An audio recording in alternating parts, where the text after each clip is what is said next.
मेरी आवाज आप तक क्लियरली आ रही है क्या? जरा चैट बॉक्स में डालिए। Yes yes yes. Great great great. So आज का टॉपिक का नाम है जो बुल रन है 2021 बुल रन टू कंटिन्यू और क्रैश इन 2022। सो आपको क्या लगता है? जो फर्स्ट क्वेश्चन आपके लिए ये है कि जो 2021 में हमने निफ्टी का 18,600 का ऑल टाइम हाई किया है या फिर टिल डेट हाई किया है ऐसा बोल सकते हैं, क्या वो कंटिन्यू रहेगा 2022 में या मार्केट स्लाइड करेगा? आपको क्या लगता है? चैट बॉक्स में आपका आंसर डालिए प्लीज। क्वेश्चन ऐसा है, 2021 में जो 18,600 का ऑल टिल डेट हाई किया है निफ्टी ने, उसको बीट करेगा 2022 में या फिर मार्केट क्रैश करेगा यहां से? आपको क्या लगता है? चैट बॉक्स में आपका आंसर डालिए। विल कंटिन्यू, ऐसे डेल ऐसा नाम है। सो आपका नाम अगर आप डालते हो तो अच्छा रहेगा।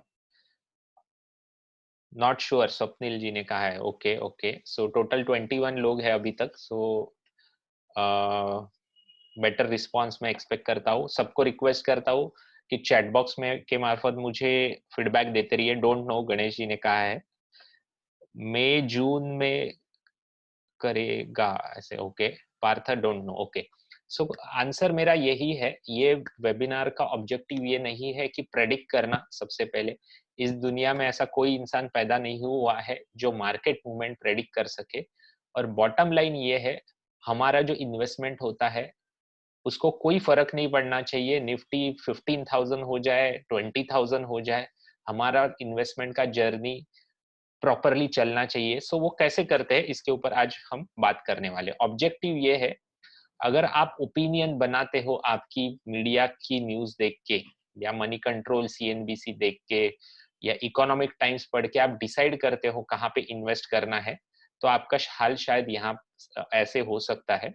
सो ये वेबिनार का ऑब्जेक्टिव क्या है? Giving the true picture of economy. So यहाँ पे मैंने एक फोटो डाला हुआ है। सो 2014 के बाद नेहरू जी का फोटो देख के मोदी जी के फॉलोअर्स को वो बुरा लगता है, मोदी जी का फोटो देख के कांग्रेस के फॉलोअर्स को बुरा लगता है। सो पॉइंट सबसे पहले मैं डिस्क्लेमर देना चाहता हूँ, ये वेबिनार में काफी ज्यादा पॉलिटिक्स के बारे में बात होगी इन कॉन्टेक्स्ट विद इकोनॉमिक्स। सो आपका पर्सनल व्यू इसके बीच में नहीं आना चाहिए। अगर आप पॉलिटिक्स में घुस जाओगे, ये वेबिनार का पूरा इसेंस चला जाएगा। सो रिक्वेस्ट है, रैशनल होके आप ये वेबिनार सुनिए, तो ही आपका 1 आवर 15 मिनट्स में आपको कुछ यहाँ से लेके जा सकते हो। So true picture of Indian economy के बारे में हम बात करेंगे। उसके बाद मुझे ऐसे लगता है कि आने वाले 10 साल इंडिया के हिस्ट्री में सबसे बेस्ट 10 साल होने वाले हैं। हर एक कंट्री के हिस्ट्री में 10 से 15 20 साल का एक पीरियड होता है जहां पे एक्स्ट्राऑर्डिनरी ग्रोथ होती है। जैसे जापान की हिस्ट्री में बिटवीन 1955 से लेके 1975 में हुई, यूएस के हिस्ट्री में 1940 से लेके 1970 तक हुई, चाइना के हिस्ट्री में फ्रॉम 2000 से लेके 2010 में हुई। वैसे ही ग्रोथ शायद इंडिया देखेगा आने वाले 10 साल में। सो उसके रीजंस मैं आपको बताने वाला हूँ अकॉर्डिंग टू मी। और आपको क्या करना है नेक्स्ट डिकेड में? अगर आपको बहुत ज्यादा वेल्थ क्रिएट करनी है तो ऐसे कौन से 5 चीजें आपको करनी चाहिए? सो ये मेरा शेयर्स का पोर्टफोलियो है, 3-4 महीने पहले का है। आप इसका क्लिक निकालिए। क्यों निकालना है मैं एंड ऑफ द सेशन बताऊंगा। इसमें से काफी शेयर्स मैंने बेचे हैं अभी, जैसे कि गैब्रियल इंडिया मैंने बेच दिया है, जेएम फाइनेंशियल बेच दिया है, एसबीआई कार्ड्स बेच दिया है, जोमेटो बेच दिया है। सो इसका आप क्लिक करके लेके रखिए, क्योंकि ये one of the best companies है। ये है म्यूचुअल फंड का पोर्टफोलियो। यहाँ पे आप देख सकते हो 37.54% के रिटर्न। सो ऐसे रिटर्न्स आप कैसे जनरेट कर सकते हो? अगर मेरा कम्युनिटी का आप पार्ट बनते हो तो over the period of time आपको धीरे धीरे सीखने मिलेगा। सो मेरा फॉर्मल इंट्रोडक्शन, मेरा नाम है आदित्य पालो, AMFI certified mutual fund distribution का काम मैं करता हूँ since April 2017। Currently 450 plus clients है अक्रॉस इंडिया और 10 करोड़ के असेट अंडर मैनेजमेंट है। डायरेक्ट इक्विटीज में इन्वेस्ट कर रहा हूँ सिंस 2002, जब भी मैं 18 साल का हुआ। मिशन है to help individual craft their happy rich life. और मेरे कम्युनिटी में 171 लोग हैं जिसका नाम है अल्ट्रा हैप्पी रिच कम्युनिटी।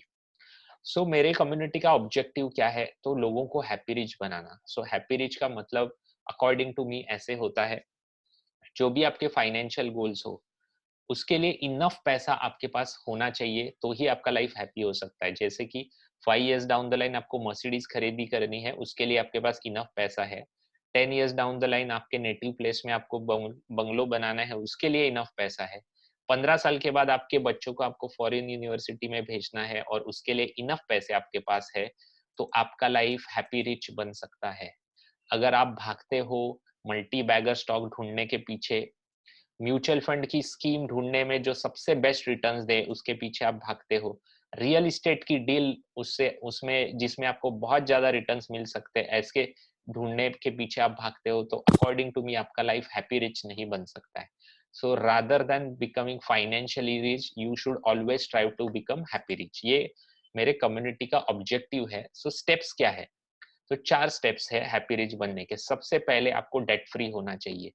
आपके ऊपर कोई भी टाइप का कर्जा हो, home loan, car loan, business loan, gold loan, आपका लाइफ हैप्पी रिच नहीं बन सकता है। रीजन भी आपकी थॉट प्रोसेस रिवॉल्व करेंगी नेक्स्ट महीने का ईएमआई कैसे भरना है। आपको एक बहुत अच्छी जॉब करने की अपॉर्चुनिटी है जिसमें आपकी ट्रू पैशन बाहर आएगी, लेकिन सैलरी थोड़ी कम है, होम लोन चालू है, आप नहीं जाओगे। बिजनेस की कोई अच्छी अपॉर्चुनिटी है, थोड़ा सा रिस्क है, बिजनेस में पहले पैसा डालना पड़ता है, लेकिन आपके ऊपर होम लोन या फिर बिजनेस लोन है, आपकी हिम्मत नहीं होएगी। सो ग्रोथ माइंडसेट से जब भी आप चलते हो लाइफ में, तभी आप हैप्पी रिच बनते हो। कर्जा आप लेते हो, it's a scarcity mindset. So sorry अगर आपके ऊपर कोई होम लोन वगैरह है, पर्सनली नहीं कह रहा हूँ, लेकिन कर्जा लेना it's a scarcity mindset. Second step है पैसिव इनकम सोर्स क्रिएट करने चाहिए। अगर 9 से 6 काम करने करते हो रोज उठ के, 30 दिन काम करने के बाद सैलरी आता है या इनकम आता है, उससे आपका मंथली खर्चे निकलने वाले हैं नेक्स्ट महीने के। सो आपका लाइफ हैप्पी नहीं बन सकता है। सो आपके पास ऐसे सोर्सेस होने चाहिए जहां से आपको हर महीना विदाउट काम किए पैसा आना चाहिए। सो वो कैसे करते हैं, इसके ऊपर मेरे वर्कशॉप है, एंड ऑफ द सेशन में बताऊंगा। आज का टॉपिक है प्रोटेक्टिंग योर वेल्थ। आज के टाइम में जैसे बुल रन है लास्ट 2 साल में, सबसे इंपॉर्टेंट फैक्टर आपके माइंड में होना चाहिए 2022 में, आपने लास्ट 2 साल में जो वेल्थ क्रिएट किया है शेयर मार्केट में, म्यूचुअल फंड्स में, उसको प्रोटेक्ट कैसे किया जाए। अगर ये माइंडसेट नहीं है आपका, तो आपको समझेगा भी नहीं और with in matter of few days आपकी वेल्थ इरोड हो जाएगी। सो प्रोटेक्टिंग योर वेल्थ के ऊपर आज का माइंडसेट वेबिनार है। सो डायरेक्टली टॉपिक पे आते हैं। ये पहले तो हम इकोनॉमिक्स क्या चालू है वो देखते हैं, क्योंकि जब तक आपको इकोनॉमिक्स का ब्यूरो नहीं लेते हो आप क्या चालू है, उस विदाउट विच आपको नहीं समझेगा। अगर आप ऐसा डिसीजन लेते हो 18,600 का निफ्टी था, अभी 17,000 हो गया तो सस्ता हो गया, तो मैं इन्वेस्ट करता हूँ, तो आपके डिसीजन 99% रॉन्ग जाएंगे। सो निफ्टी लेवल्स मत देखिए, इकोनॉमिक्स, उसके अंडरलाइनिंग इकोनॉमिक्स क्या है, 18,600 को निफ्टी ने क्यों टच किया और वहां से करेक्शन क्यों आया, इसका लॉजिकल रीजन आपके पास होना चाहिए, तो ही आपके फाइनेंशियल डिसीजंस अच्छा आपको फ्रूटफुल रहेंगे। पहले देखते हैं क्या सीन है ओमिक्रॉन का, जो कि कंसर्न है। एवरीडे हर 5 दिन में ओमिक्रॉन कंसर्न्स आते हैं, मार्केट करेक्ट हो जाता है, फिर वो चले जाते हैं, वापस रिकवरी आती है। रियलिटी क्या है, तो ब्लू कलर का ग्राफ दिखा रहा है number of cases, first wave, second wave, third wave और ओमिक्रॉन। कॉरस्पॉन्डिंग आप येलो कलर का जो ग्राफ है वो दिखा रहा है डेथ्स कितने हुए। वो क्या दिखा रहा है, तो फेब्रुअरी के बाद केसेस तो बढ़े, सेकेंड वेव में ऑलमोस्ट 4.5 लाख केसेस तो थे, लेकिन कॉरस्पॉन्डिंग जो डेथ्स थे वो नंबर कम होते आ रहा है, और डिस्पाइट अभी नंबर काफी ज्यादा बढ़ रहे हैं, लेकिन उतने कॉरस्पॉन्डिंग डेथ्स नहीं हो रहे हैं, क्योंकि वैक्सीनेशन ड्राइव हुआ है, जो कि मैं आपको बताऊंगा कितना क्या चालू है। साउथ अफ्रीका जहाँ पे ओमिक्रॉन ओरिजिनेट हुआ है, ये ग्राफ दिखा रहा है कितने हॉस्पिटलाइजेशन हो रहे हैं। 15 to 20,000 के केसेस है साउथ अफ्रीका में, लेकिन उतने ज्यादा हॉस्पिटलाइजेशन नहीं हो रहे जितने प्रीवियस वेव्स में थे। According to me, as of now, as on date, Omicron ये कंसर्न नहीं है। और एक हमेशा ध्यान में रखिए, जो चीज के वजह से मार्केट एक बार करेक्शन दे चुका है, वही चीज, वही रीजन के वजह से वापस मार्केट कभी नहीं करेक्ट होता है। ये आप हमेशा, रीजन अलग रहेगा कुछ ना कुछ करेक्शन का, लेकिन वही रीजन कभी रिपीट नहीं होगा, ये ध्यान में रखिए। तो कोरोना से वजह से मार्च 2020 में करेक्शन आ चुका है, सो कोरोना के वजह से इसके बाद करेक्शन नहीं आएगा, कुछ अलग रीजन से आ सकता है। सो ये ग्राफ थोड़ा सा ब्लर है, ये दिखाता है कितने वैक्सीनेशन हुए। सो इंडिया में हम ग्लोबल एवरेज से थोड़ा अबव है, लेकिन जो वेस्टर्न इकोनॉमीज है उससे हम काफी पीछे है in terms of vaccination. 60% of the adult population को वैक्सीनेशन हो चुका है इंडिया में। अगर यही ग्रोथ स्पीड रहा तो 10th मार्च तक 100% पॉपुलेशन का 2 वैक्सीनेशन हो जाएंगे इंडिया में। सो ये ग्राफ ये बताता है। सो इसका इकोनॉमी के ऊपर परिणाम क्या हुआ इंडिया के। सो 2 इंडिकेटर्स मैं आपको बताता हूँ, 2-3 इंडिकेटर्स। जीएसटी कलेक्शन, क्योंकि हम जो भी चीज खरीदी करते हैं, सर्विस खरीदी करते हैं, तो उसके ऊपर जीएसटी होता है। So GST is an better indicator of Indian economics, India का जीडीपी कहाँ जा रहा है। सो आप देख सकते हो मार्च 2020 में ड्रॉप हुआ था, मार्च अप्रैल में, वहां से रिकवरी आई, सेकेंड लॉकडाउन लगा, सो मई जून में वापस ड्रॉप हुआ, वापस रिकवरी आई जीएसटी कलेक्शन में। नवंबर 2021 ये मंथ में सेकेंड हाईएस्ट जीएसटी कलेक्शन हुआ है over the period of time. So बहुत अच्छा ये इंडिकेटर है कि इकोनॉमी ऑलमोस्ट रिकवर हो चुकी है। कोई कोई पार्ट्स में रिकवरी नहीं आई है, जैसे एंटरटेनमेंट या फिर ट्रैवल टूरिज्म में, लेकिन बाकी चीजों ने, जैसे आईटी ने, फार्मा ने उसको रिकवर कर लिया। ई वे बिल क्या होते हैं, तो 50,000 से अगर ज्यादा का माल है और स्टेट बाउंड्रीज क्रॉस कर रहा है, तो उसके लिए एक ऑनलाइन पोर्टल पे ई वे बिल जनरेट करना पड़ता है। सो ई वे बिल दिखाता है कि कितना ज्यादा ट्रांसपोर्टेशन हो रहा है गुड्स का। ट्रांसपोर्टेशन तब भी होगा जब भी डिमांड होगी। सो अप्रैल 2020 में फुल लॉकडाउन था, तो ई वे बिल कुछ भी नहीं थे, वहां से रिकवरी आई, सेकेंड वेव में वापस ड्रॉप हुआ, वापस रिकवरी आई, और अभी काफी ज्यादा रिकवरी आ चुकी है। प्रीवियस कोरोना क्राइसिस के पहले के लेवल से ज्यादा ई वे बिल्स है। सो अच्छा रिकवरी है और ग्रोथ पाथ पे है, ऐसा हमें दिखाता है। ये भी ग्राफ यही दिखा रहा है कि हमारी जो इकोनॉमी है प्री कोविड एरा के ऊपर चल रही है currently. So as such economics related India में कोई प्रॉब्लम नहीं है, वर्ल्ड में प्रॉब्लम है, लेकिन वो कभी और दिन बात करेंगे। इंडियन इकोनॉमी में कोई प्रॉब्लम नहीं है एज ऑफ नाउ, ऐसा बड़ा जिससे मार्केट में करेक्शन आ सकता है। इंडियन इकोनॉमी के बारे में बात करें, मुझे ऐसे लगता है आने वाले 10 साल बहुत ज्यादा ग्लोरियस होने वाले हैं इंडिया के हिस्ट्री में। ऐसे 6 रीजंस मैं आपको बताने वाला हूँ। तो वो बताने से पहले वापस डिस्क्लेमर देना चाहता हूँ, पॉलिटिक्स में मत घुसिए। पॉलिटिक्स में घुसोगे आप तो ये वेबिनार का आपका पूरा इसेंस चला जाएगा। मार्केट में वही पैसा कमाता है, वेल्थ वही क्रिएट कर सकता है जो रैशनल है। अगर आप कांग्रेस के भक्त हो या फिर मोदी के भक्त हो, आप ज्यादा वेल्थ नहीं क्रिएट कर सकते हो। सो आपको रैशनैलिटी रखनी चाहिए, क्योंकि रैशनैलिटी जहां पे होती है पैसा वहां पे जाता है। So according to me, corona crisis is the 1991 movement for Indian economy.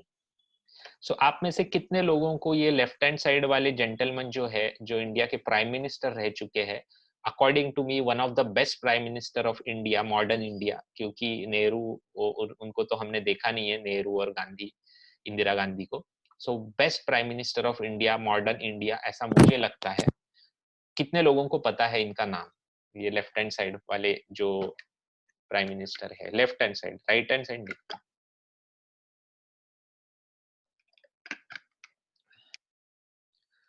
Yes, Govind ji ने कहा है पीवी नरसिंह राव, यस गणेश जी, या करेक्ट। बहुत अंडररेटेड प्राइम मिनिस्टर है, बहुत सारे नवयुवकों को उनका नाम पता भी नहीं होता है। सो थोड़ा सा मैं हिस्ट्री बताता हूँ, मतलब पॉलिटिकल हिस्ट्री बताता हूँ, क्योंकि पॉलिटिक्स ये मेरा फेवरेट सब्जेक्ट है, लेकिन इकोनॉमिक्स के लिए मैं आपको बता रहा हूँ ये हिस्ट्री। उसके अंदर मत घुसिए, इमोशनल पैटर्न में मत जाइए। सो 1991 में इंडिया की इकोनॉमिक हालत बहुत ज्यादा खस्ता थी, क्योंकि हमें क्रूड ऑयल खरीदने के लिए हमारे पास पैसे नहीं थे, सिर्फ 7 दिन चलेंगे उतने पैसे थे, डॉलर्स थे। क्योंकि crude oil, without crude oil तो इंडियन इकोनॉमी चल नहीं सकती, तो India on the verge of default था। मतलब हमारे जो कर्जे होते हैं वो पेमेंट करने के लिए हमारे पास पैसे नहीं थे। ऐसा क्यों था?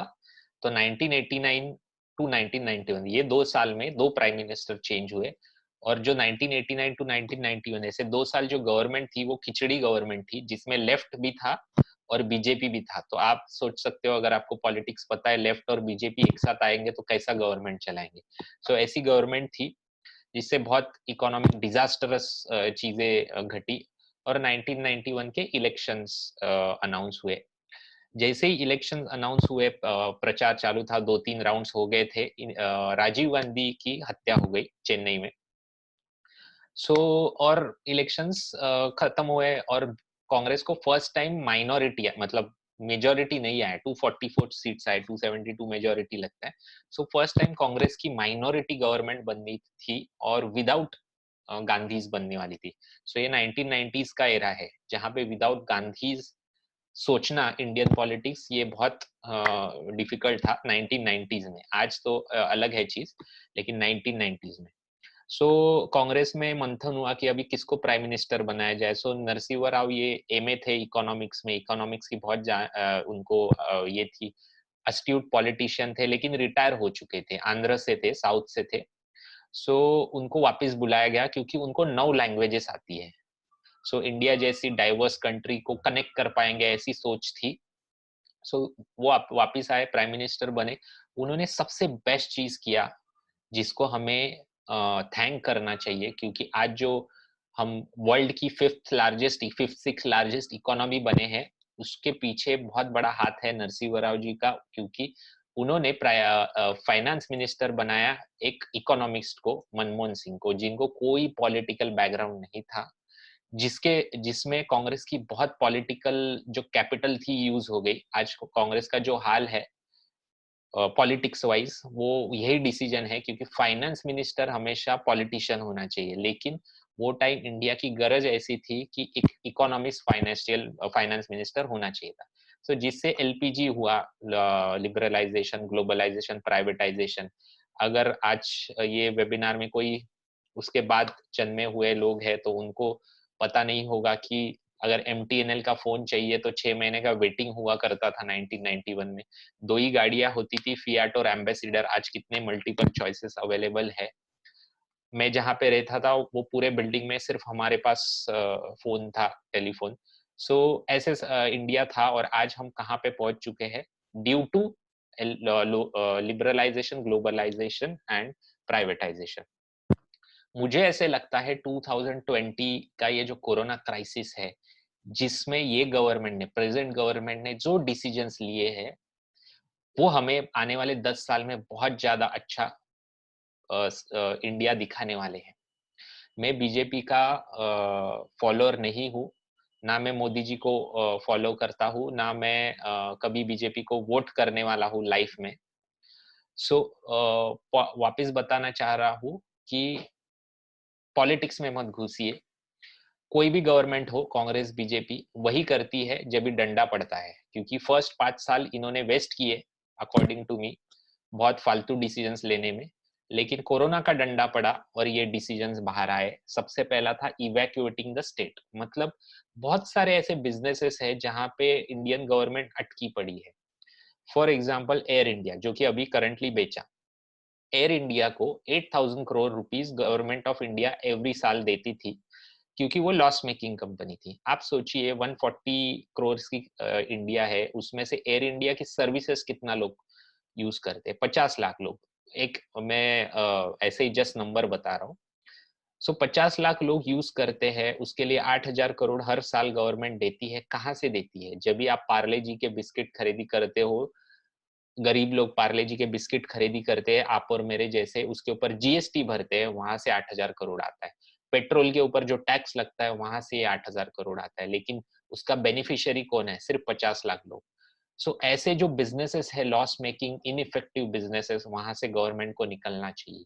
सेकेंड एग्जाम्पल मैं देता हूँ आपको, पब्लिक सेक्टर बैंक। आप में से बहुत सारे लोग मेरे से अग्री नहीं करेंगे, लेकिन पब्लिक सेक्टर बैंक्स, इतने ज्यादा बैंक्स की 2021 में जरूरत नहीं है। 1969 में इंडिया का जीडीपी अलग था, पॉलिटिकल सोशल सिनारियो अलग था, एजुकेशनल लेवल कम थे। वो टाइम पे शायद बैंकों की जरूरत थी, पब्लिक सेक्टर। आज इतने ज्यादा पब्लिक सेक्टर बैंकों की जरूरत नहीं है। सो ये बजट में आप बहुत अच्छे अनाउंसमेंट सुनोगे regarding that, according to me. So ये बहुत अच्छी चीज है, गवर्नमेंट ने निकलना चाहिए बहुत सारे बिजनेसेस में से, क्योंकि 140 करोड़ लोगों को जॉब्स नहीं क्रिएट कर सकती है इनइफेक्टिव बिजनेस सिस्टम। ये बहुत अच्छा डिसीजन है। Second, induce competition. जो फार्मर एजिटेशन था, वो सही गलत उसमें हमें नहीं जाना है, लेकिन वो किसका इंडिकेटर है? तो ये गवर्नमेंट डेलिबरेटली कंपटीशन इंड्यूस कर रही है। जैसे 1991 में दो गाड़ियां होती थी, प्रीमियर पद्मिनी एंड एम्बेसिडर, जो कि बहुत सारे लोगों को पता भी नहीं होंगी अगर नए नए लोग हैं यहाँ पे। आज ऑटो इंडस्ट्री ने कितने जॉब्स क्रिएट किए हैं? उसका रीजन है कंपटीशन इंड्यूस किया गया 1991 में। सो ये गवर्नमेंट कंपटीशन को इंड्यूस कर रही है अलग अलग डिसीजन से, जो कि आने वाले 10 साल में बहुत अच्छा उसका इम्प्लीकेशंस आएंगे।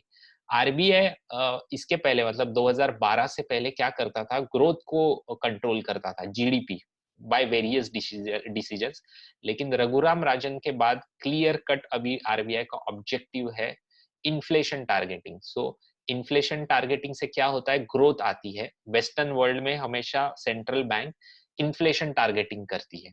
सो ये रघुराम राजन के बाद ये चेंज आया है, जो कि बहुत अच्छा इसका इफेक्ट आएगा आने वाले 10 साल में।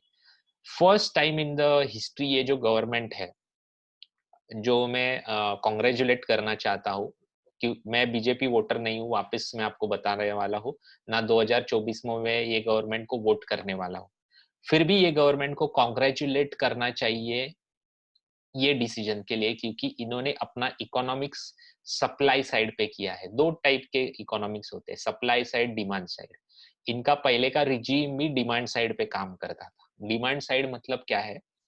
तो लोगों के हाथ में पैसा दो ज्यादा से ज्यादा, जैसे मनरेगा हो गई, या फिर हालांकि आज भी मनरेगा का बजट बढ़ता है एवरी बजट में, लेकिन ऐसे बहुत सारे स्कीम्स होते हैं जिससे लोगों के हाथ में डायरेक्टली पैसा दिया जाता है, जिससे गरीब लोग जाके चीजें खरीदते हैं ज्यादा से ज्यादा, उससे डिमांड बढ़ती है और इकोनॉमिक साइकिल चलता है। ये गवर्नमेंट ने सप्लाई साइड पे काम किया है deliberately.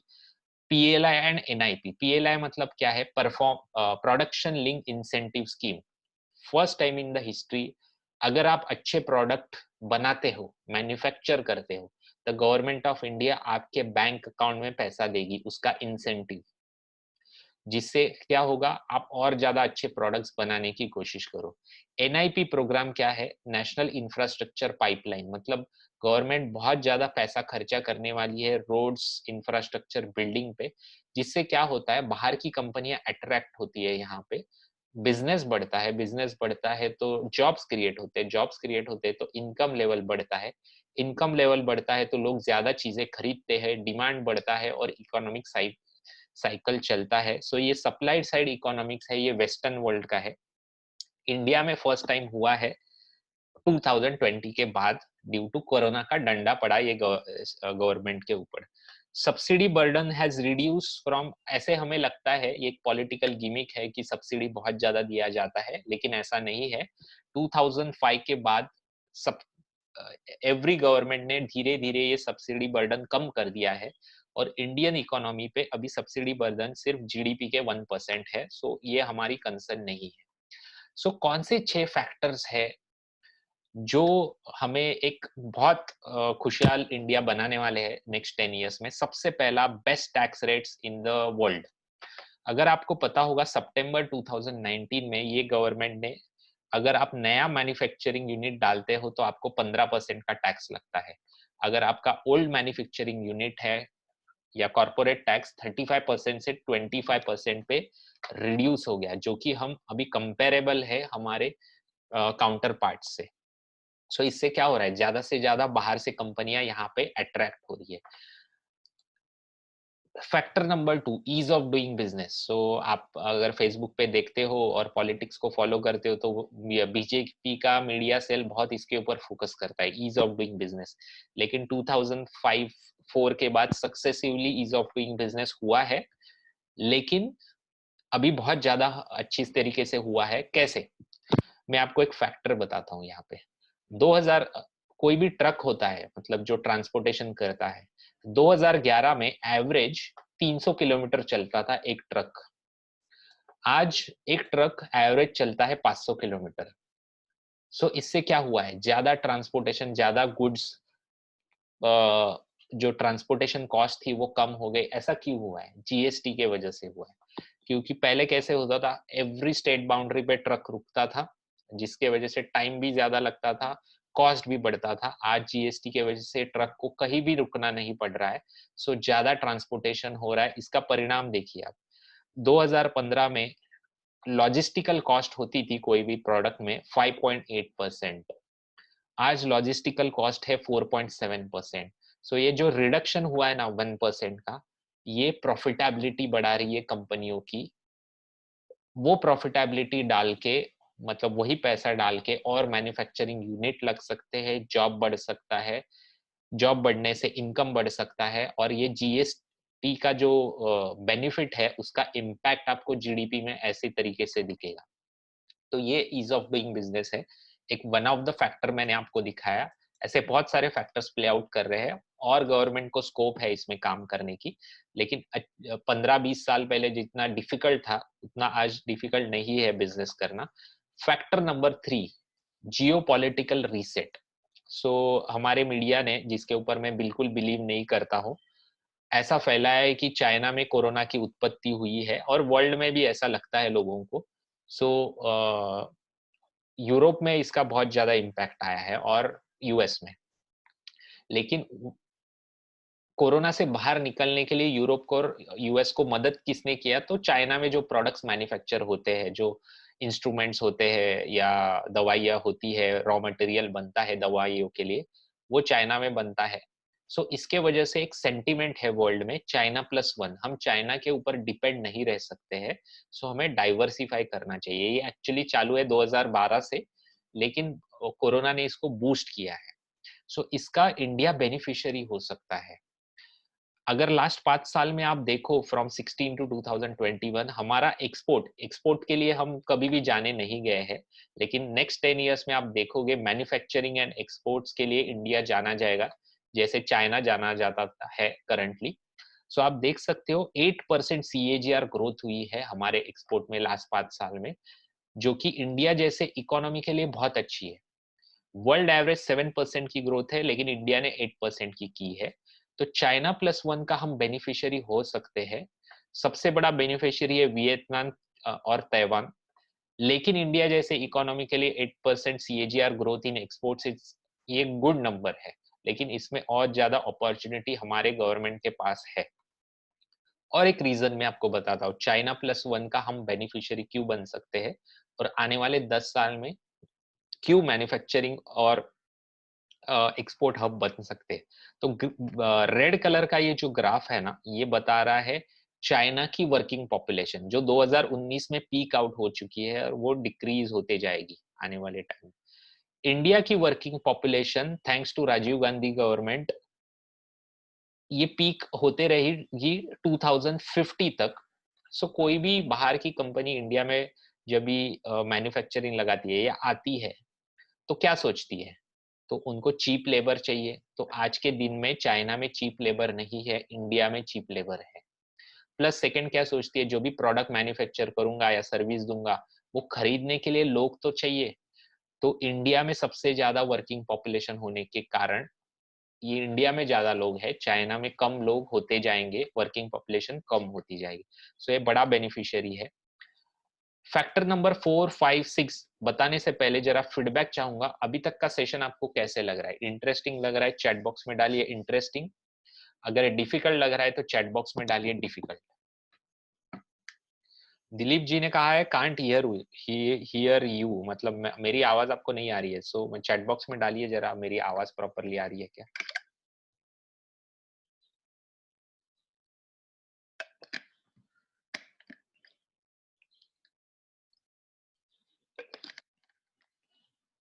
Great great, yes. So factor number 4, मेरा एक क्वेश्चन है जिसका आप माइक ऑन करके जवाब दे सकते हो मुझे, मैं आपको अनम्यूट करने की परमिशन देता हूँ। Facebook, Twitter, WhatsApp, Microsoft, Google, Amazon, Tesla, ऐसी जो कंपनियां हैं जो जिन्होंने वर्ल्ड की हिस्ट्री को चेंज कर दिया है या हमारे जीने का तरीका चेंज किया है, ऐसी कंपनियां यूएस में ही क्यों होती है? और ऐसे कंपनियों के टॉप मैनेजर्स में इंडियन लोग ही क्यों होते हैं जो आईआईटी आईएम्स होते हैं? आप क्या रीजन बता सकते हो मुझे? जो इसमें टॉप मैनेजर्स होते हैं जिनका मैंने नाम लिया, उसमें इंडियन लोग ज्यादा होते हैं और उसके लिए हम हमारी कॉलर टाइट करते हैं, लेकिन वही आईआईटी आईएम वाले लोग इंडिया में ऐसी कंपनियां क्यों नहीं बना सकते? उसका रीजन आप मुझे बताइए माइक ऑन करके। यस गणेश जी। वहाँ पे जो कंपनी है वो इंडिया को टारगेट कर रही है, क्योंकि यहाँ पे जो कस्टमर बेस है इंडिया में ज्यादा है, और इंडिया के अगर लोग वहाँ पे बड़ी पोस्ट पे रहेंगे तो ज्यादा अच्छे से समझ के प्लान कर सकता है, और लोग भी उसको एक अपनापन महसूस करके अप्रोच करने की उम्मीद बढ़ सकती है। इसलिए कंपनी अपना फायदा देख के इंडियन लोगों को चूज करती है, ऐसे मुझे लगता है। नहीं, लेकिन वही बंदा इंडिया में भी अगर कोई कंपनी का सीईओ है तो उसमें तो टैलेंट है ना, इतनी रेवोल्यूशनरी कंपनी चलाने की, तो इंडिया में भी वो ऐसी कंपनी बना सकता था, लेकिन वो यूएस में क्यों गया? इस क्योंकि पर यूएस दिखाया गया। में गवर्नमेंट सपोर्ट मिलता है और इंडिया में गवर्नमेंट सपोर्ट इतना नहीं मिलता है। Correct correct Kiran ji, yes yes, okay. और कुछ आंसर? पॉलिटिकल इंटरफेरेंस भी ज्यादा रहता है इंडिया में। Yes, right right right. सो पॉलिटिकल इंटरफियरेंस, गवर्नमेंट सपोर्ट, इसका मतलब क्या है मैं आपको बताता हूँ मेरे भाषा में, इकोनॉमिक लैंग्वेज में। सो 1947 में जब भी इंडिया स्वतंत्र हुआ, वो टाइम पे ऑब्जेक्टिव हमारे अलग थे, मतलब गवर्नमेंट के ऑब्जेक्टिव क्या थे? तो 92% पॉपुलेशन अनपढ़ थी, 98% चीजें मतलब खाने के लिए हम डिपेंडेंट थे वर्ल्ड के ऊपर।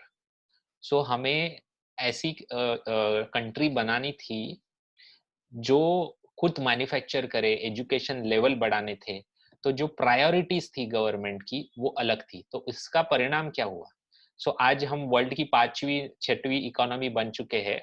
पाकिस्तान भी हमारे साथ ही हुआ था, लेकिन आज पाकिस्तान की हालत क्या है, लेकिन इंडिया कहाँ है? हमें थैंक करना चाहिए वो प्रीवियस गवर्नमेंट्स को। ये जो आज का नैरेटिव है कि 75 साल में कुछ नहीं हुआ है, ये बुलशिट है टोटल।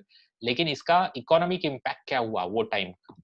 तो हमारी जो बैंकिंग सिस्टम थी ये लेफ्ट हैंड साइड वाले पाइप जैसी बनी। मतलब क्या है, अगर वो टाइम पे किसी के पास तो पैसा था नहीं मैन्युफैक्चरिंग यूनिट लगाने के लिए या सर्विसेज प्रोवाइड करने के लिए, गवर्नमेंट को इंड्यूस करना पड़ता था कि आप हम आपको पैसा देते हैं, आप मैन्युफैक्चरिंग करो, सर्विसेज प्रोवाइड करो, कुछ धंधा करो। तो ये पैसा कहाँ से प्रोवाइड होता था? तो पब्लिक सेक्टर बैंक से ये प्रोवाइड होता था। आप दुनिया में आप देखिए, वेस्टर्न वर्ल्ड में कभी भी बैंक्स लेंड नहीं करती है बिजनेसेस के लिए, कॉर्पोरेट्स को बैंक्स लेंड नहीं करती है। कॉर्पोरेट्स को लेंडिंग होता है अलग तरीके से, मतलब मार्केट से या फिर डेट फंड से, अलग चैनल्स होते हैं। लेकिन इंडिया ऑलवेज डिपेंडेंट था, इंडियन कॉर्पोरेट्स, हमारे बैंक्स के ऊपर, और स्पेसिफिकली पब्लिक सेक्टर बैंक्स के ऊपर, और वहां पे डिफॉल्ट ज्यादा होता है। हमेशा पैसे का जो सप्लाई रहा वो ऐसा रहा, ये कोरोनेटेड पाइप में से जैसे पानी जाएगा अटक अटक के, वैसे ही कैपिटल अटक अटक के जाता था, और ये हमारा प्रॉब्लम हमेशा रहा। 1991 के बाद धीरे धीरे बैंकिंग सिस्टम हमारी ऐसे हुई, जिसका परिणाम आपने देखा होगा आफ्टर 2010 बहुत सारे स्टार्टअप्स आए हैं। आज देखिए पेटीएम जैसी लॉस मेकिंग कंपनी ने 16,000 करोड़ रुपए जनरेट किए। क्या ये पॉसिबल था 25 साल पहले? ये पॉसिबल नहीं था।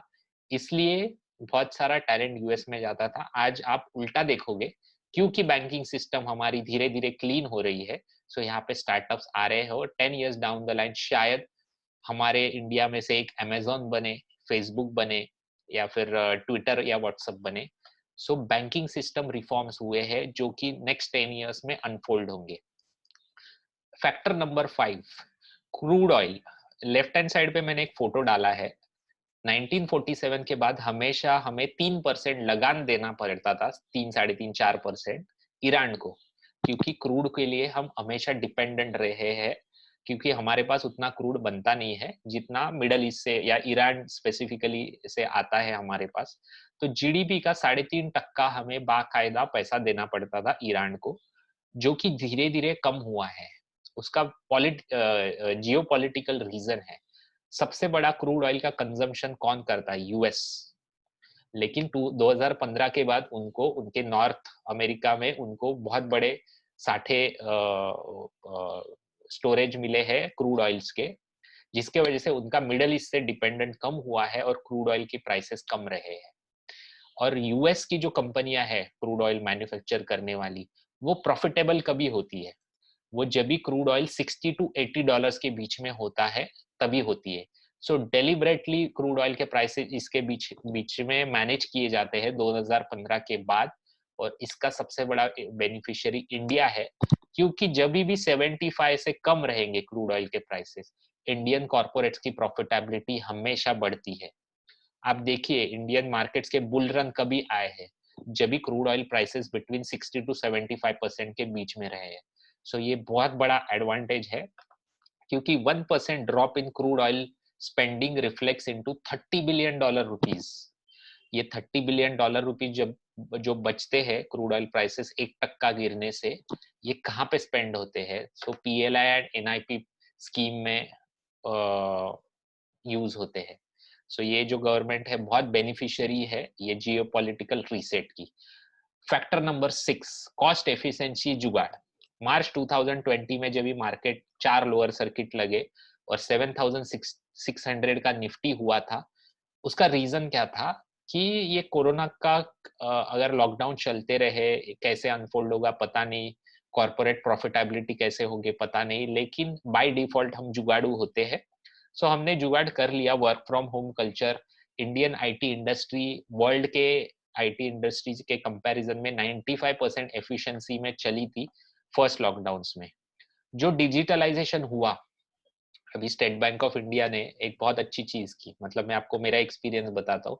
2000 मार्च 2020 के पहले मेरे मदर के 4-5 account state bank of India में है। हर एक सीनियर सिटीजन के स्टेट बैंक ऑफ इंडिया में 4-5 अकाउंट होते हैं। क्यों होते हैं उसका रीजन मुझे नहीं पता, लेकिन होते हैं।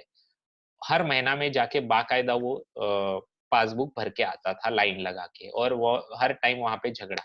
आज आप स्टेट बैंक ऑफ इंडिया के ब्रांच में जाइए, आपको डिस्टिंक्ट फर्क दिखेगा। ये फर्क क्यों है? 2016 में से स्टेट बैंक ऑफ इंडिया ने हर एक ब्रांच में एक बंदा रखा था, जिस वो डेलिबरेटली योनो ऐप मोबाइल में इंस्टॉल करवाता था, उसको टारगेट था।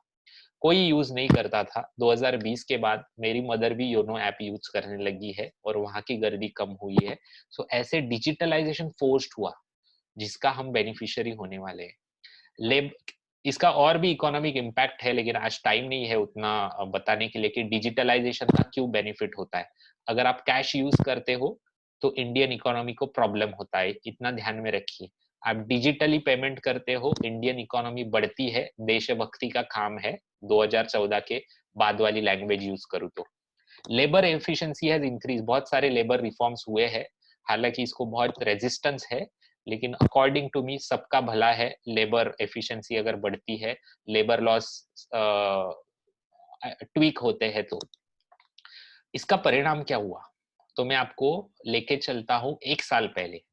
मतलब याद कीजिए Q2, मतलब जुलाई अगस्त सितंबर मंथ 2020 का, वो याद कीजिए। जस्ट लॉकडाउन खुले थे, एक भी पर्सन का वैक्सीनेशन नहीं हुआ था, वैक्सीनेशन आए ही नहीं थे। कैसे अनफोल्ड होने वाला है पता नहीं था। लॉकडाउन्स थे, कुछ जगह पे नहीं थे। वो टाइम पे इंडियन कॉर्पोरेट्स का रिजल्ट्स क्या था मैं आपको बताता हूँ, ये सब जुगाड़ के वजह से और ऊपर वाले फैक्टर्स के वजह से। लार्ज कैप कंपनियां, मतलब जो टॉप 100 कंपनियां हैं, उनकी सेल्स ग्रोथ थी -6.3%। ऑफ कोर्स क्योंकि लॉकडाउन वगैरह कुछ खुले नहीं थे, लेकिन पैट ग्रोथ देखिए, profit after tax growth 8.3%। Sales कम हो रहे, प्रॉफिट बढ़ रहा है टॉप 100 कंपनीज का। मिड कैप कंपनियां, मतलब 101st से लेके 250th नंबर की कंपनी, सेल्स ग्रोथ बहुत इंपैक्ट पड़ा लॉकडाउन का। प्रॉफिटेबिलिटी देखिए 54% से बढ़ी। ये 6 फैक्टर्स। स्मॉल कैप कंपनियां, मतलब 251 नंबर से लेके all listed players, sales growth -7%, बहुत ज्यादा इम्पैक्ट पड़ा छोटे छोटे धंधे के ऊपर जो लिस्टेड है, लेकिन प्रॉफिटेबिलिटी देखिए 131%। सो इसके वजह से क्या हुआ, तो आप देखिए अप्रैल मई जून 2020 वाला क्वार्टर और सब्सिक्वेंट 6 क्वार्टर्स में इंडिया में पैसा आया है। आप लास्ट कॉलम देखिए, जो यूरोप में और यूएस में बैठा हुआ एफआई है, जो देशभक्त नहीं है, भारत माता से प्यार नहीं करता है, उसने पैसा डाला है इंडिया में, क्योंकि पैसा ऐसे ही चीज पे जाता है जहाँ पे प्रॉफिटेबिलिटी होती है। हमारे काउंटर पार्ट्स देखिए, कोरिया, ताइवान, थाईलैंड, वहां पे पैसा कभी आया है कभी गया है, लेकिन इंडिया में कंटिन्यूअस बेसिस पे पैसा आया है टिल मई 2021। उसके बाद की स्टोरी अलग है, वो कई अलग वेबिनार में बताएंगे।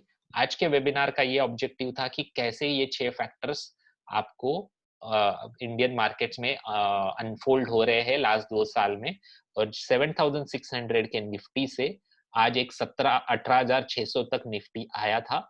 उसका रीजन ऊपर वाले 6 रीजन थे, वहां से एक रिकवरी आया है, उसके इकोनॉमिक रीजन अलग है, वो कभी हम अलग देखेंगे। अभी तक का सेशन आपको कैसे लग रहा है चैट बॉक्स में डालिए, अगर इंटरेस्टिंग लग रहा है तो इंटरेस्टिंग डालिए, डिफिकल्ट लग रहा है तो डिफिकल्ट डालिए, क्योंकि अब हम देखने वाले हैं 5 गोल्डन रूल्स जो आपको फॉलो करने हैं। वैसे तो बहुत सारे रूल्स है, लेकिन 5 ऐसे में मेन वाले बताऊंगा जिससे आप नेक्स्ट 10 साल में बहुत वेल्थ क्रिएट कर सकते हो, क्योंकि ऐसे जंक्चर पे हम है जहां से इकोनॉमी तो बहुत अच्छा करने वाला है, आप पैसा बनाओगे कि नहीं ये कुछ चीजों के ऊपर डिपेंड करता है। उसमें से 5 चीजें मैं आपको बताने वाला हूँ।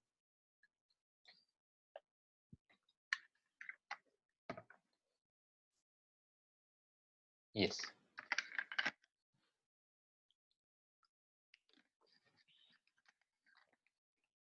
Great great. सो सबसे पहला चीज, अगर आपको नेक्स्ट 10 इयर्स में बहुत वेल्थ क्रिएट करनी है, सीक्रेट नंबर 1, वैल्यूएशंस को समझिए। Valuations are supreme. आज के 2 साल के रैली में लोग भूल चुके हैं वैल्यूएशंस क्या होते हैं। पेटीएम 2200 रुपए के आईपीओ, 2100-2200 में आईपीओ आया था, आज 1200 रुपए पे ट्रेड कर रहा है। वैल्यूएशंस को आप सुप्रीम मानिए। अगर आपको वैल्यूएशंस नहीं समझ में आते, आप सीखिए। अगर सीखने से भी नहीं समझ में आते हैं, एडवाइजर को हायर कीजिए।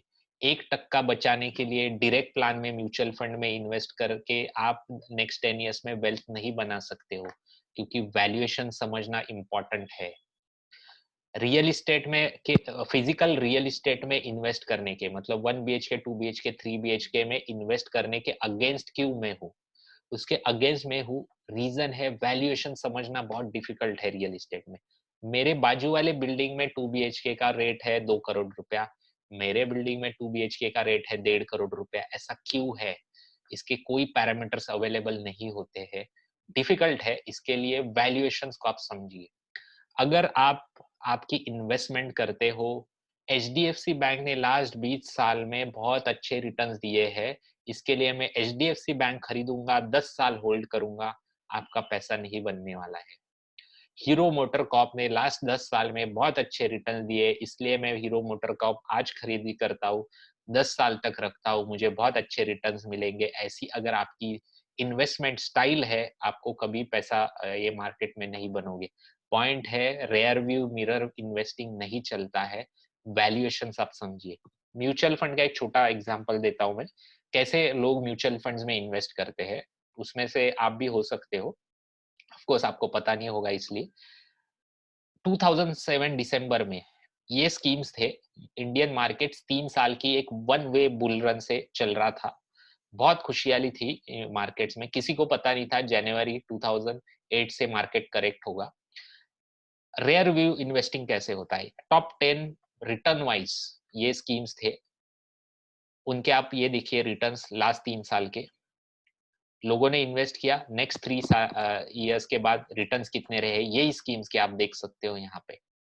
जो नंबर 1 पास्ट 3 इयर्स रिटर्न्स पे थी, वो बन गई 91 नंबर की, नंबर 2 बन गई 58 नंबर की, और आप ये देखिए returns wise numbers. So rear view investing नहीं चलता है, वैल्यूएशंस को आप इंपॉर्टेंस दीजिए, वैल्यूएशन इंपॉर्टेंट है, समझना इंपॉर्टेंट है। अगर आपको वेल्थ जनरेट करनी है तो। आईपीओ में इन्वेस्ट करते हो, वैल्यूएशन समझिए। यस बैंक में इन्वेस्ट करते हो, सोचते हो वो 45 का बन जाएगा, 3 टाइम्स बन जाएगा, तो आज वो 12 रुपए का स्टॉक क्यों है, उसका रीजन आपको पता होना चाहिए।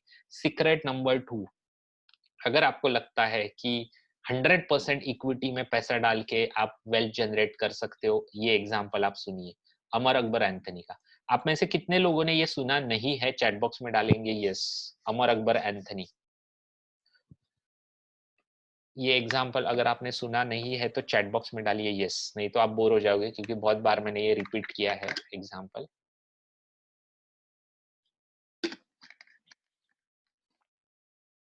मेरी आवाज आ रही है ना अब तक? अब अगर आपने ये सुना नहीं है तो चैट बॉक्स में डालिए यस, नहीं सुना है।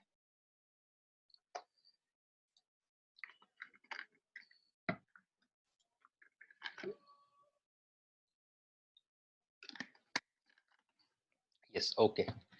सो एक मिथ फैलाया गया है कि लॉन्ग टर्म में बहुत अच्छा पैसा बनता है। लॉन्ग टर्म में स्टॉक लॉन्ग टर्म हेल्ड करो, म्यूचुअल फंड में इन्वेस्ट करना है तो लॉन्ग टर्म करो, तो उसका आपका बहुत अच्छा रिटर्न्स बनेगा। तो लॉन्ग टर्म इन्वेस्टिंग का मैं आपको थोड़ा सा, ये मिथ है अकॉर्डिंग टू मी। सो क्या होता है देखिए, 13 फरवरी 2020 निफ्टी लेवल 12,174। नरेंद्र मोदी जी से लेके किसी को भी पता नहीं था कोरोना का ऐसा वेव आने वाला है और कुछ इतना बड़ा डैमेज होने वाला है। से का म्यूट कर देता हूँ सबको। बड़ा डैमेज होने वाला है, किसी को भी पता नहीं था इंडिया में। So long term investing. So ये 3 लोगों के पास 1-1 लाख रुपए थे। हाइपोथेटिकल एग्जांपल है, नंबर्स एकदम करेक्ट है। 1 लाख रुपीस थे अमर के पास, सो 1 लाख रुपए उसने इन्वेस्ट किए Aditya Birla flexi cap fund में 13 फरवरी 2020 को। लॉन्ग टर्म इन्वेस्टर अकबर जानता था असेट अलोकेशन, सो 50,000 रुपए इन्वेस्ट किए Aditya Birla flexi cap fund में, और 50,000 रुपए इन्वेस्ट किए आदित्य बिरला लो ड्यूरेशन फंड में। सो जो डेट फंड होता है, फिक्स डिपॉजिट की तरह होता है for sake of convenience. Anthony ने भी 50-50% का असेट अलोकेशन कर दिया। 23 मार्च 2020 out of the blue moon 4 lower circuit लगने के बाद निफ्टी लेवल से हो गए 7,610। जो लॉन्ग टर्म इन्वेस्टर था 1 लाख से हो गया 61,000 रुपीज 40 दिन के अंदर में। जस्ट इमेजिन कीजिए, आपने आपके लाइफ के 1 करोड़ के सेविंग्स लॉन्ग टर्म इन्वेस्टिंग का मिथ हायर बाय करके इन्वेस्ट कर दिए इक्विटी म्यूचुअल फंड्स में, और विद इन 40 डेज उसकी वर्थ हो गई 61 लैक्स। आपका मेंटल स्टेटस क्या होगा? क्या आपको रात की नींद आएगी? चलो 1 करोड़ छोड़ दीजिए, 10 लाख रुपए आज इमेजिन कीजिए, 10 लाख रुपीज आपके इन्वेस्टेड है 100% इक्विटी फंड्स में, और नेक्स्ट 40 डेज में मार्केट 40% का करेक्शन आता है ड्यू टू एनी रीजन, कुछ भी हो सकता है, और आपके 10 लाख के हो जाते 6 लाख। क्या आपको रात की नींद आएगी? ये मेरा क्वेश्चन है लॉन्ग टर्म इन्वेस्टर के सामने। सो अकबर का भी ऐसे ही ऐसा नहीं हाल हुआ, क्योंकि उसमें उसका सिर्फ 50% पैसा इक्विटीज में था, 50% पैसा फिक्स्ड इनकम में था, तो पोर्टफोलियो डैमेज ओनली 20%। सो उसने देखा कि मार्केट 40% से करेक्शन आया है, लेकिन मेरा पोर्टफोलियो 20% से, सो मैनेजेबल है। एंथनी ने 1 स्टेप अहेड गया, उसने देखा कि मेरा पोर्टफोलियो 20% नीचे है, लेकिन मेरे पास फिक्स्ड इनकम में पैसा है, सो क्यों ना मैं लोअर लेवल पे इन्वेस्ट करूं, सस्ते मार्केट में पैसा डालूं। सो वापस उसने असेट रीअलोकेशन कर दिया 50-50%। 24 जनवरी 2021 out of the blue moon again वापस रैली बनी, किसी को पता नहीं था इतनी रैली बनेगी। आप अगर 13 फरवरी 2020 को कंपेयर करते हो 24 जनवरी 2021 से, 16.95% के निफ्टी ने रिटर्न्स दिए, लेकिन जो अमर लॉन्ग टर्म इन्वेस्टर था उसके रिटर्न्स थे 14.36%, जो कि निफ्टी से 2% कम थे। सो जो लॉन्ग टर्म इन्वेस्टर होते हैं वो इंडेक्स फंड्स इन्वेस्टर बन जाते हैं, क्योंकि इंडेक्स को बीट नहीं कर पाते हैं। लेकिन एंथनी का पोर्टफोलियो देखिए, 18.13% के रिटर्न, 2% निफ्टी को आउट परफॉर्मेंस किया है एक ही साल में, विथ 50% ऑफ द रिस्क। सो आप जस्ट इमेजिन कीजिए 23 मार्च का सिनारियो क्या आपको अमर सही लगता है, क्या एंथनी जैसा पोर्टफोलियो सही लगता है, उसके ऊपर आप डिसाइड कीजिए। पॉइंट ये है, नेक्स्ट 10 साल में जो असेट एलोकेशन करेगा उसकी वेल्थ जनरेट होगी, जो असेट एलोकेशन नहीं करेगा वो ज्यादा टाइम तक ऐसे वाले मार्केट में सस्टेन नहीं कर सकता है। सीक्रेट नंबर 3, अगर आपको वेल्थ जनरेट करनी है आने वाले 10 साल में, आपको समझना पड़ेगा मार्केट कैप क्या होता है और मार्केट कैप कैसे चलता है। सो यहाँ पे orange colour line small cap index, green colour line mid cap index, red colour line large cap index. आप देख सकते हो ये जो तीनों ग्राफ्स है कुछ ना हिस्ट्री में कभी ना कभी एक पॉइंट पे कन्वर्ज होते हैं। तो ये कभी कन्वर्ज होते हैं जब भी मार्केट में शार्प करेक्शन आता है। लेकिन इनका मूवमेंट कैसे होता है, जब भी जीडीपी बढ़ता है स्मॉल कैप ज्यादा रिटर्न्स देते हैं, मिड कैप उससे कम देते हैं और लार्ज कैप अंडर परफॉर्म करते हैं। सो आप फेज 1 देख सकते हो, ये है अप्रैल 2003 से जैन 2008 इंडिया की सबसे बड़े जीडीपी ग्रोथ। लार्ज कैप ने दिए 559% रिटर्न, मिड कैप ने दिए 934 और स्मॉल कैप ने दिए 1427% के रिटर्न्स। उसके बाद करेक्शन आया, जीडीपी श्रिंक हुआ due to world economy subprime crisis from जनवरी 8 से अक्टूबर 2013। निफ्टी ने दिए 1% रिटर्न 5 साल में, मिड कैप्स ने दिए -38, स्मॉल कैप्स ने दिए -56। इसलिए मैं हमेशा बोलता हूँ इकोनॉमिक्स को ट्राई कीजिए, निफ्टी को मत ट्रैक कीजिए। सो अभी देखिए कोरोना के टाइम पे मार्च 2020 में वापस कन्वर्ज हुए तीनों इंडेक्सेस, लेकिन वहां से जीडीपी में ग्रोथ आई। सो लास्ट 2 साल में लार्ज कैप ने 120% रिटर्न दिए, मिड कैप ने 154, स्मॉल कैप्स ने 200% रिटर्न। सो आप अगर म्यूचुअल फंड्स में इन्वेस्ट करते हो तो कौन से स्मॉल मिड लार्ज कैप में रहोगे उसके ऊपर डिपेंड करेगा कौन से टाइम पे कि आपके रिटर्न्स क्या जनरेट होने वाले। सो ये जमाना गया कि लार्ज कैप की एक स्कीम लो और 10 साल चलाओ और बहुत अच्छे रिटर्न्स मिलेंगे, ऐसा कुछ भी नहीं होने वाला है। प्लस और एक मैं थोड़ा सा कॉम्प्लेक्स चार्ट दिखाता हूँ, जिनको समझेगा उनको समझेगा, अगर आपको नहीं समझा तो भी ऐसा कोई प्रॉब्लम नहीं है। Yellow colour dotted line is small cap का average, light blue colour dotted line mid cap का average, dark blue colour dotted line large cap का एवरेज। आज ये जो तीनों इंडेक्सेस है वो बहुत ज्यादा एवरेज से ऊपर चल रहे हैं, एक्सपेंसिव चल रहे हैं। प्रीवियस हाई से कंपेयर करेंगे तो प्रीवियस हाई को ऑलरेडी सरपास कर चुके हैं small cap mid cap large cap index. Economics का एक नियम है, जो भी एक्सपेंसिव होगा सस्ता हो जाएगा over the period of time. यहाँ पे देखिए एक्सपेंसिव हुए सस्ते हो गए, जो भी सस्ता होगा एक्सपेंसिव हो जाएगा। सो आपको समझना पड़ेगा ये तीनों चीजें, तीनों मार्केट कैप अलग अलग चलती है, कौन से टाइम पे कौन से मार्केट कैप में रहना है ये आपको समझना पड़ेगा। Factor number 4, understanding the market size, understanding the sector rotation, ये फैक्टर नंबर 4 था, लेकिन वो स्लाइड कल भी मिस आउट हो गई थी, आज भी मैं डालना भूल गया। लेकिन फैक्टर नंबर 4 है सेक्टोरल मतलब शफलिंग होता है हमेशा मार्केट में, ये आपको समझना पड़ेगा। बहुत सारे लोगों का मैंने म्यूचुअल फंड का पोर्टफोलियो देखा है लास्ट 2 साल में। आईसीआईसीआई टेक्नोलॉजी फंड, आप में से कितने लोगों के पास है currently ICICI technology fund? Chat box में डालिए यस। बहुत सारे लोगों के पोर्टफोलियो में मैंने देखा है। उसका रीजन है आईटी इंडेक्स ने बहुत अच्छा परफॉर्म किया है। सो कैलेंडर ईयर 2020 में, कैलेंडर ईयर 2020 एक साल पहले, फार्मा ने 49% रिटर्न्स दिए, निफ्टी ने दिए 42%, निफ्टी आईटी ने दिए 42% और पीएसयू बैंक्स ने दिए -38, मेटल्स ने दिए 9%।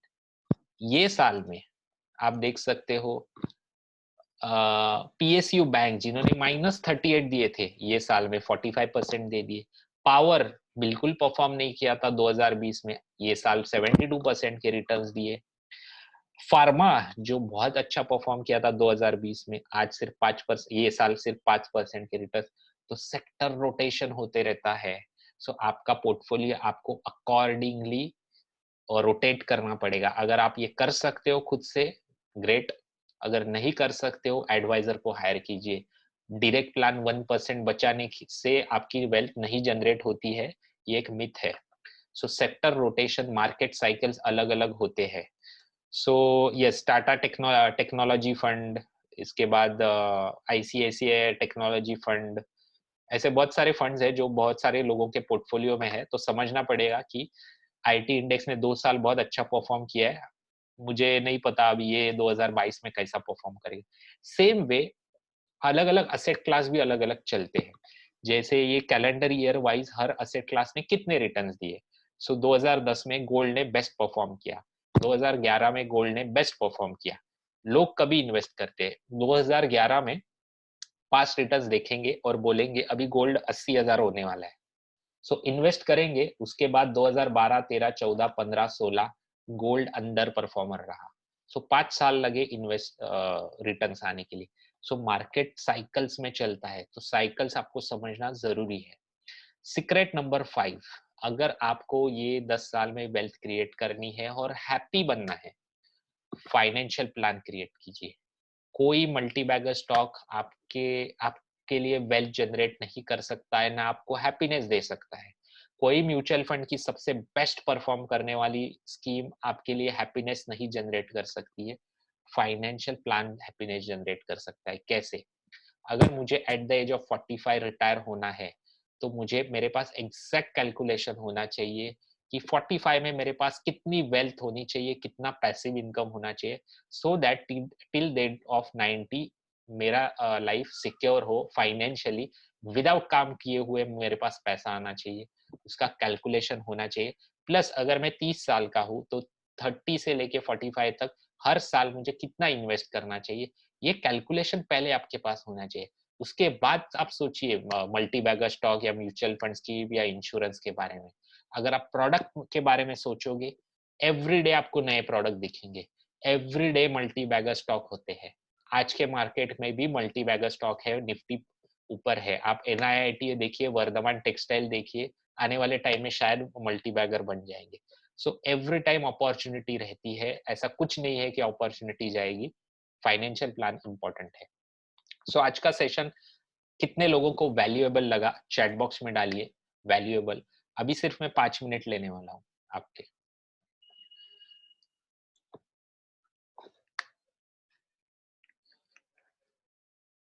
Requesting you to address for just retired person in the age group of 58-60 for 10 to 15 years.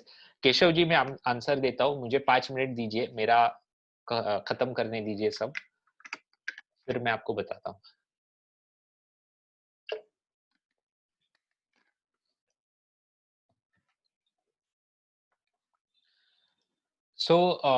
आज का सेशन जो था ना, वो था प्रोटेक्टिंग योर वेल्थ के ऊपर. जो बिलियनियर लोग होते हैं ना इस दुनिया के, उनका मैंने स्टडी किया ऑफ कोर्स यूट्यूब वगैरह से और बुक्स पढ़ के. उसमें और नॉर्मल लोगों में क्या फर्क होता है? नॉर्मल इन्वेस्टर्स में, नॉर्मल इन्वेस्टर्स हमेशा मुझे एक क्वेश्चन पूछते हैं, क्योंकि मैं ये फील्ड में हूँ. मैं इन्वेस्ट करता हूँ म्यूचुअल फंड में, नेक्स्ट 5 साल में रिटर्न्स कितने मिलेंगे? या फिर जो मेरे एग्जिस्टिंग इन्वेस्टर है वो मुझे क्वेश्चन पूछेंगे, मेरा अभी 4 साल हो गया, मेरे रिटर्न्स कितने हैं? बिलियनियर लोगों की सोच क्या होती है? इन्वेस्ट करने से पहले 4 सोच होती है. सबसे पहले, जो चीज में इन्वेस्ट कर रहा हूँ उसका वैल्यूएशन मेरे फेवर में कितना है, वैल्यू एट रिस्क कितना है. अगर मैं यस बैंक के स्टॉक में आज इन्वेस्ट करूंगा, कितनी रिस्क है, वैल्यू एट रिस्क है, इसका कैलकुलेशन मेरे पास होना चाहिए. अगर ये mutual fund ICICI technology fund में आज मैं इन्वेस्ट करता हूँ, सो उसका वैल्यूएशन कितना सस्ता है, इसका बराबर से उनको मतलब दिमाग में क्लिक हो जाता है. अगर नहीं होता है, एडवाइजर हायर करते हैं. इस दुनिया के रिचेस्ट लोगों के हमेशा फाइनेंशियल एडवाइजर रहे हैं, क्योंकि खुद का दिमाग हमारे खुद के पैसे के बारे में हमेशा इमोशनल होते हैं. मेरी शेयर्स की इन्वेस्टिंग जिसका आपने क्लिक किया है, वो मेरे दिमाग से मैं नहीं करता हूँ. उसके लिए हर साल में 25,000 रुपीज फीस पे करता हूँ. इसके लिए उसमें रिटर्न्स आपको 222% के दिख रहे हैं. 25,000 रुपीज फीस है डायरेक्ट इक्विटी पोर्टफोलियो मैनेज करने की. पॉइंट है वैल्यूएशन समझना. सेकेंड, टैक्सेशन का इम्पैक्ट. बहुत सारे लोग real estate 1 BHK 2 BHK 3 BHK ये सब खरीदते हैं, सोचते हैं मेरा 50 लाख का हो जाएगा 5 करोड़ नेक्स्ट 10 ईयर्स में. 5 करोड़ हो जाएगा, लेकिन 5 करोड़ का जब भी प्रॉपर्टी आप बेचोगे उसके ऊपर टैक्स कितना भरोगे उसका कैलकुलेशन आज कीजिए। ये नॉर्मल लोगों के पास नहीं होता है, बिलियनर लोगों के पास होता है। थर्ड चीज, लिक्विडिटी। 50 लाख का 5 करोड़ हो जाएगा, ठीक है, लेकिन क्या 5 करोड़ 10 साल के बाद खरीदने वाला बंदा आपको विद इन 10 to 15 डेज मिल जाएगा? खुद को पूछिए। अगर आप पेनी स्टॉक्स में इन्वेस्ट करते हो, मुझे एक थियरी लोगों ने बहुत पूछा है कि मैं 100 पेनी स्टॉक्स में इन्वेस्ट करता हूँ ना, मेरा इन्वेस्टमेंट कितना होगा? एक एक रुपए के स्टॉक में इन्वेस्ट करूंगा तो कुछ भी नहीं है इन्वेस्टमेंट। उसमें से एक भी बन गया ना मल्टी बैगर, तो मेरा तो हो गया ना चांदी। ऐसा क्वेश्चन मुझे पूछते हैं। उनको मेरा एक क्वेश्चन है, उल्टा क्वेश्चन है। मल्टी बैगर स्टॉक, चलो 1 रुपए का स्टॉक हो गया 50 रुपए का, मानता हूँ, चलो आपकी वेल्थ हो गई 50 टाइम्स। क्या 50 रुपए का स्टॉक खरीदने वाले लोग होंगे क्या? ये मेरा क्वेश्चन है। लिक्विडिटी होगी क्या? पेनी स्टॉक्स में लिक्विडिटी नहीं होती है। ऐसी। और चौथा चीज है कॉस्ट। जो लोग पेनी स्टॉक्स में या यस बैंक के स्टॉक में, वोडाफोन तो अलग है अभी स्टोरी, ऐसे स्टॉक्स में पैसा डालते हैं या पेटीएम में अभी अटके हुए हैं, उनको मेरा क्वेश्चन है एक, क्या आप ऐसे आपके पास चॉइस नहीं है जिसमें, जैसे यस बैंक के स्टॉक में 1 साल पहले आपने इन्वेस्ट किया होता, 13 रुपए का स्टॉक था, आज भी 13 रुपए का है, मार्केट ने 60% के रिटर्न्स दिए हैं। बहुत सारे ऐसे स्टॉक्स है वो 100-200% ऊपर चले गए। आपके हाथ से अपॉर्चुनिटी कॉस्ट चला गया। और बेस्ट एग्जांपल मैं आपको देता हूँ, ऐसा एक मिथ है, रिलायंस बहुत अच्छा स्टॉक है शेयर होल्डर के लिए। 2008 में अगर आपने रिलायंस का स्टॉक खरीदा होता, आज के दिन तक होल्ड किया होता, आपने आपका नुकसान करवा के लिया है, क्योंकि स्टेट बैंक ऑफ इंडिया के फिक्स डिपॉजिट में आप 2008 में इन्वेस्ट करते, हर 3 साल रोटेट रिन्यू करते, तो भी आपको रिलायंस के स्टॉक से ज्यादा रिटर्न्स मिलता आज के दिन। आपके हाथ से अपॉर्चुनिटी कॉस्ट चली गई है। ये कॉस्ट समझना जरूरी है, ये नॉर्मल लोगों को नहीं समझता है। ये आपको ये वर्कशॉप में पता चलेगा, सीखने मिलेगा 3rd, 4th एंड 5th जनवरी को। आप में से कितने लोग इंटरेस्टेड है ये वर्कशॉप अटेंड करने में? पेड वर्कशॉप है, इसका फीस मैं बताऊंगा आपको, नॉर्मल फीस। आप में से कितने लोग इंटरेस्टेड है? चैट बॉक्स में डालिए इंटरेस्टेड।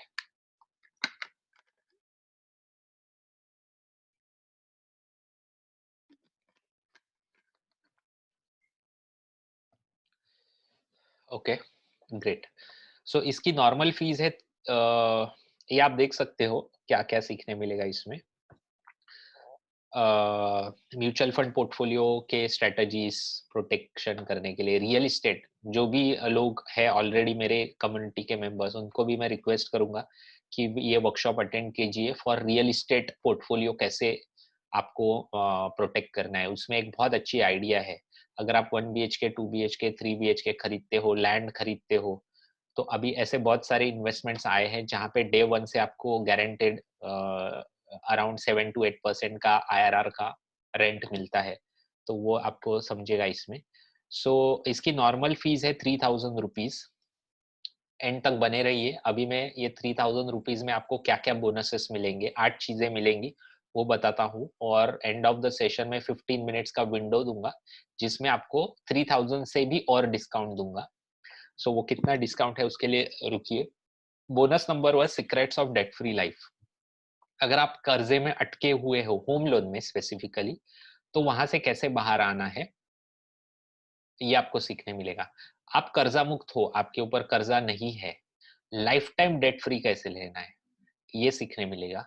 अगर आप ये सोच में हो कि अभी मैं 2-3 साल के बाद होम लोन लेके घर लेने वाला हूँ, आपके लिए भी ये वेबिनार वर्कशॉप अच्छा है। इसमें आपको सीखने मिलेगा विदाउट कर्जा लिए हुए आप, ये मुंबई में मैं रहता हूँ, इसलिए मुंबई का एग्जांपल लेता हूँ, कोई भी मेट्रो सिटी में घर कैसा ले सकते हो 17, 18, 19 जनवरी।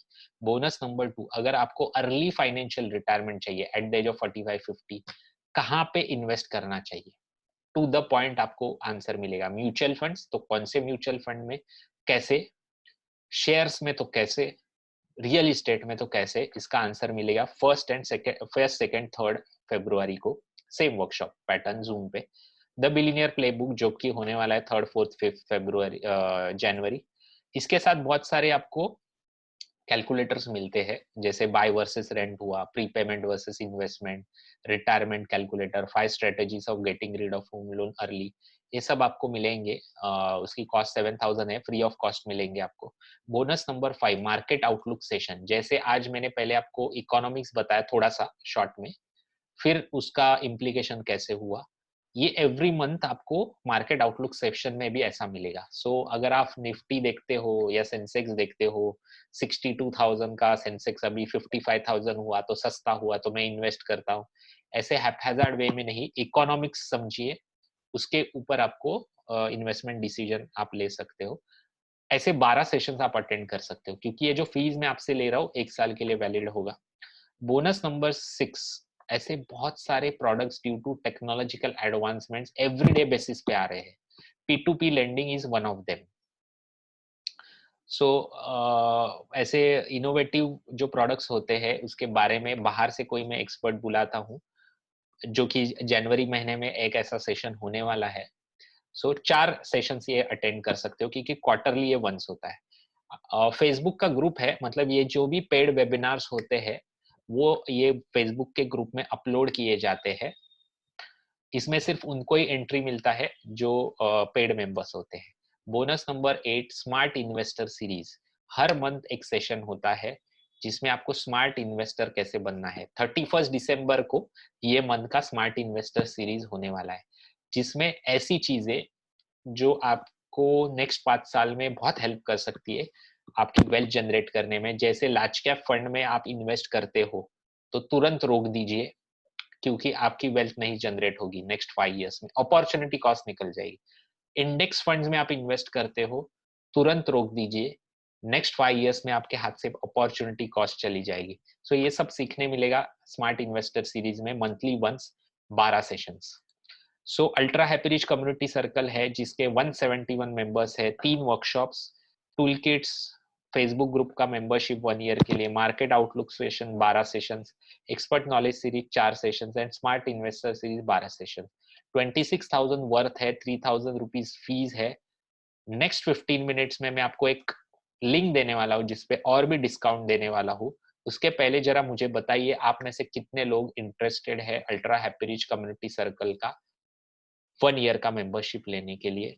चैट बॉक्स में डालेंगे इंटरेस्टेड।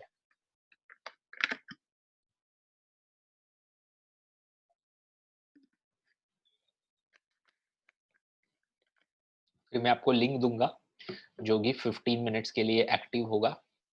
उसके ऊपर रेजर पे और इंस्टा मोजो के लिंक्स होंगे, उसके ऊपर जाके आप पे कर सकते हो।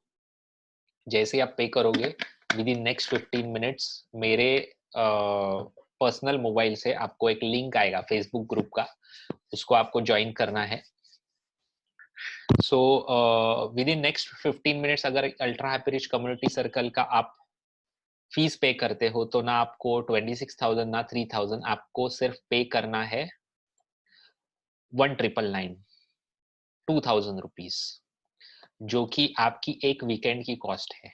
मुझे ट्रस्ट कीजिए, अगर आपको आज का सेशन अच्छा लगा है तो मेरे ऊपर ट्रस्ट रखिए, ये 2,000 रुपीज बनने से आपको बहुत ऐसी चीजें सीखने मिलेगी जो आपको सीएनबीसी, मनी कंट्रोल या इकोनॉमिक टाइम्स में नहीं मिलेगी, क्योंकि ये मेरा पर्सनल एक्सपीरियंस है, लाइव एक्सपीरियंस विथ लाइव मेरे 450 क्लाइंट्स एंड 2002 से मैंने बहुत अलग अलग मार्केट साइकिल्स देखे हैं, लोग कैसे रिएक्ट करते हैं वो देखा है। ये मैं इकोनॉमिक्स हूँ, सो एजुकेशन फ्रंट पे भी मुझे इसका ठीक ठाक नॉलेज है। सो 2,000 रुपीज सिर्फ इसकी कम्युनिटी मेंबरशिप है। अप्रैल 2022 के बाद ये कम्युनिटी ऑफलाइन जाएगी, जैसे कि आपके सिटी में आके ऐसे ही सेशंस में लूँ, वो टाइम पे ये कम्युनिटी की मेंबरशिप होने वाली है 10,000 रुपीज साल की। सो अगर आपको ये सब चीजें सीखनी है तो 1999 में ये मेंबरशिप ले सकते हो। जो भी पे करेगा रेजर पे या इंस्टा मोजो पे नेक्स्ट 15 मिनट्स में, मेरे पर्सनल मोबाइल से आपको लिंक आ जाएंगे फेसबुक के पेड ग्रुप पे, उसके ऊपर आपको ज्वाइन करना है। वो ग्रुप में सब प्रीवियस जो भी अभी तक से ये हुए हैं पेड वेबिनार्स, सबके वीडियो अपलोडेड है फ्रॉम नवंबर 2020 से लेके आज तक के। प्लस मेरा जो नंबर से आपको लिंक आएगा वो आपके फोन में आपको सेव करना है, क्योंकि इसके पेड मेंबर्स के जो वेबिनार्स होते हैं उसके लिंक मैं ब्रॉडकास्ट थ्रू आपको भेजता हूँ। अगर मेरा नंबर आपके पास सेव नहीं है तो आपको वो लिंक्स नहीं आएंगे। सो मेरा नंबर सेव करना है। सो आज का सेशन यहाँ पे खत्म होता है। अभी मैं अनम्यूट करने के आपको परमिशन देता हूँ। आज के सेशन के ऊपर क्वेश्चन है, कुछ भी क्वेश्चन है तो आप मुझे पूछिए। इसका आंसर नहीं मिला कि market is going to crash और नॉट।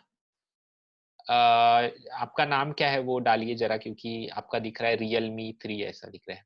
सो देखिए, क्रैश होगा कि नहीं होगा क्या फर्क पड़ता है, अगर आपने प्रॉपरली असेट एलोकेशन किया है। समझो 70% आपका इक्विटी में पैसा है, 30% आपका डेट फंड्स में पैसा है, मार्केट यहाँ से 10% गिर गया, क्या फर्क पड़ा आपके पोर्टफोलियो को? 7% फर्क पड़ा, क्योंकि आपका सिर्फ 70% इक्विटीज में है।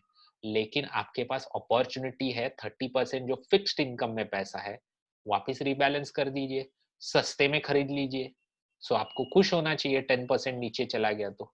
अगर 10% ऊपर चला जाता है, आपको आपका ऑलरेडी 70% इक्विटीज में है, वो ऊपर चला जाएगा। सो आपको निफ्टी लेवल से क्या करना है? एवरी डे CNBC 9 बजे उठ के देख के निफ्टी ऊपर नीचे जा रहा है 1% 2%, क्या फर्क पड़ने वाला है आपके लाइफ में?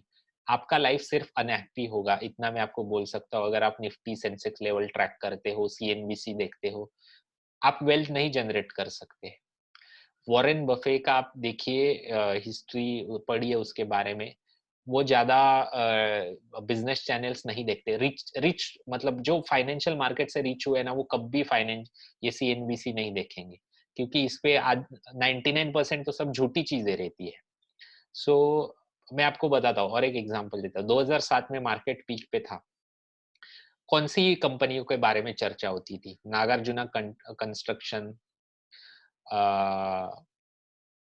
बहुत सारी ऐसे, DLF, रिलायंस पावर, बहुत सारी ऐसी कंपनी है, उसके बारे में चर्चा एवरी डे मॉर्निंग में CNBC लगाता था, यही चर्चा। उसमें से आज एक भी कंपनी जीवंत है क्या, मतलब जिंदा है क्या, देखिए। सो आज जो कंपनी के बारे में वो लोग एवरी मॉर्निंग बताते हैं, शायद 10 साल के बाद नहीं होंगे। सो क्या फर्क पड़ता है? सो पॉइंट है, क्रैश पड़ने से नहीं पड़ने से कोई फर्क नहीं पड़ने वाला है। प्रिंसिपल्स ऑफ इन्वेस्टिंग फॉलो कीजिए। सो 5 प्रिंसिपल्स मैंने आज बताए, ऐसे बहुत सारे हैं जो आप सीख सकते हो ये कम्युनिटी में। आई होप आपको ये क्वेश्चन से आंसर मिला होगा।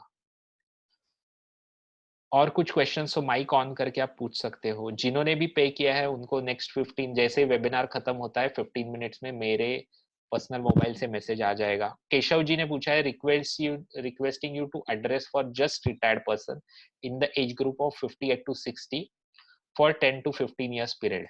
सो केशव जी, मैं मेरा पर्सनल नंबर आपको दे देता हूँ। उसके ऊपर आप व्हाट्सअप पिंग कीजिए, आपको अगर ये क्वेश्चन का आंसर चाहिए, क्योंकि ये पर्सन स्पेसिफिक है।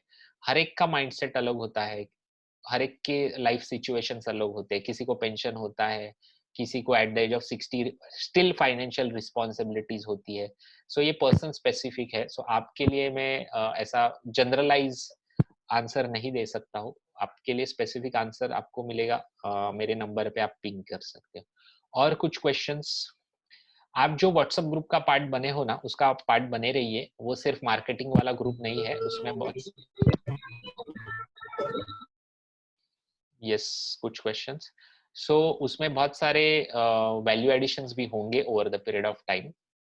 प्लस जो नेक्स्ट एवरी वीकेंड्स पे ऐसे वेबिनार्स होते हैं, उसके इनवाइट्स आपको आएंगे।